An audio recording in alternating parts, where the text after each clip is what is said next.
গোপালগঞ্জে যখন সরকার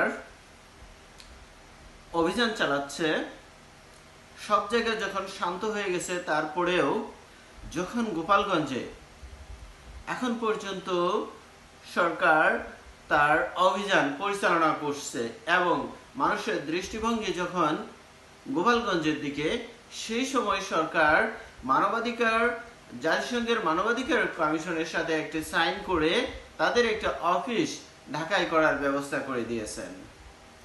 যেহেতু মানবাধিকার নামটা সুন্দর, তাহলে হয়তোবা এই কমিশনের অফিসটাও খুব সুন্দর হওয়ার কথা।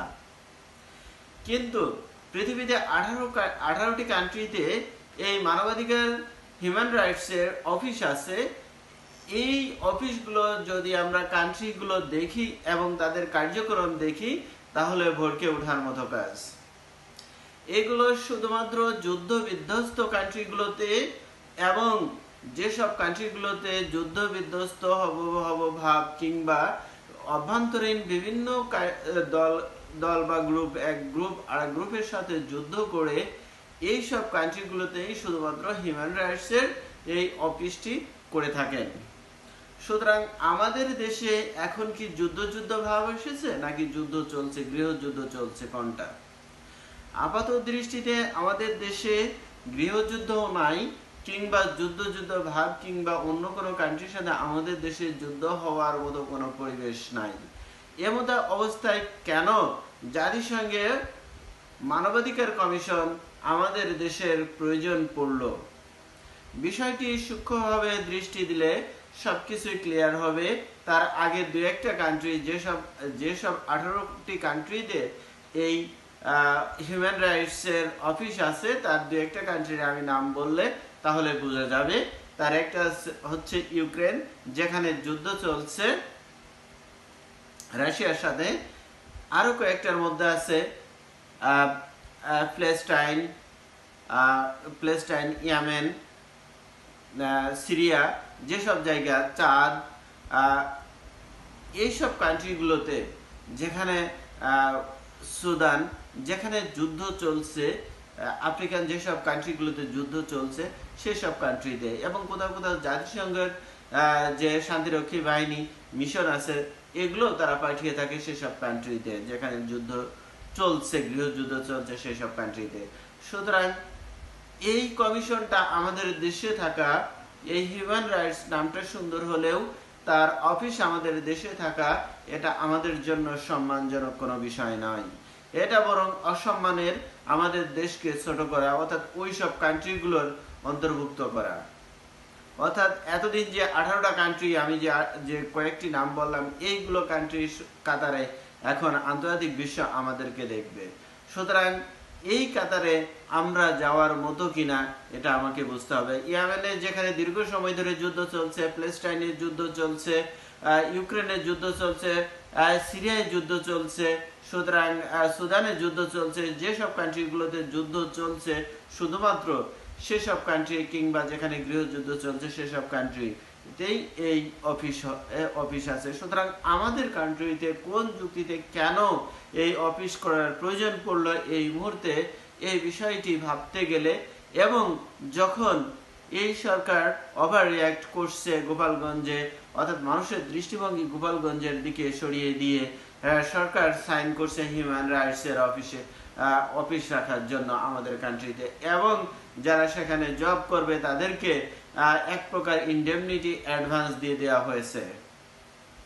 সুতরাং কেন, কোন পারপাস সার্ভ করার জন্য বাংলাদেশে হিউম্যান রাইটস এর অফিস হচ্ছে?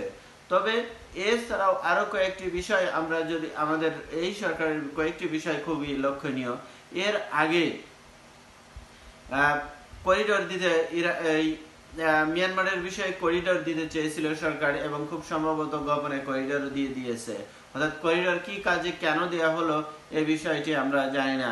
এছাড়াও সাবেক প্রধানমন্ত্রী শেখ হাসিনা, তিনি বলেছিলেন যে আমি যদি আমাদের সেন্ট মার্টিন দ্বীপ আমেরিকাকে দিয়ে দিতাম, তাহলে আমি আরো দীর্ঘ সময় সরকারের ক্ষমতায় থাকতে পারতাম। সুতরাং অর্থাৎ আমেরিকার দৃষ্টি আমাদের দিকে বহু আগে থেকে, এটা আজকে বা কালকে নাই, বহু আগে থেকে। এবং ডক্টর ইউনূস এই আমেরিকার পারপাস সার্ভ করার জন্যই, অর্থাৎ আমেরিকায় তিনি দীর্ঘ সময় ধরে, অর্থাৎ সেই 70 সালের আগে থেকেই, 60-এর দশক থেকে তিনি আমেরিকায় থাকেন। তিনি আমেরিকার নাগরিক, আমেরিকান সিটিজেনকে তিনি বিয়ে করছেন। সুতরাং তিনি আমেরিকার পারপাস সার্ভ করার জন্যই এবং তার মেডিকুলার ডিজাইন এবং আমেরিকার স্টেট ডিপ স্টেট সব কিছু মিলে বাংলাদেশের সরকার পতন হয়েছে এবং ডক্টর ইউনূস ক্ষমতায় এসেছে। যদি আমি এই সবগুলো যদি এক জায়গায় করে বিচার করি, তাহলে এই আমেরিকার, জাতিসংঘ নয়, এই আমেরিকার কোনো একটা পারপাস সার্ভ করার জন্যই এই অফিসটি এখানে করা হয়েছে। অর্থাৎ এইখানে যদি আমি ক্লিয়ার কথা বলি, কোনো অবস্থায় জাতিসংঘের অফিস বাংলাদেশে হতে পারে না এবং হওয়ার মতো পরিবেশ নাই। সেই জায়গায় আমরা এখনো পৌঁছাইনি যেখানে জাতিসংঘের এই হিউম্যান রাইটসের অফিস আমাদের দেশে হয়। সুতরাং যতই মিষ্টি মিষ্টি কথা বলুক, যতই ভালো নাম থাকুক না কেন, এটি আমাদের জন্য কখনোই সম্মানজনক নয়।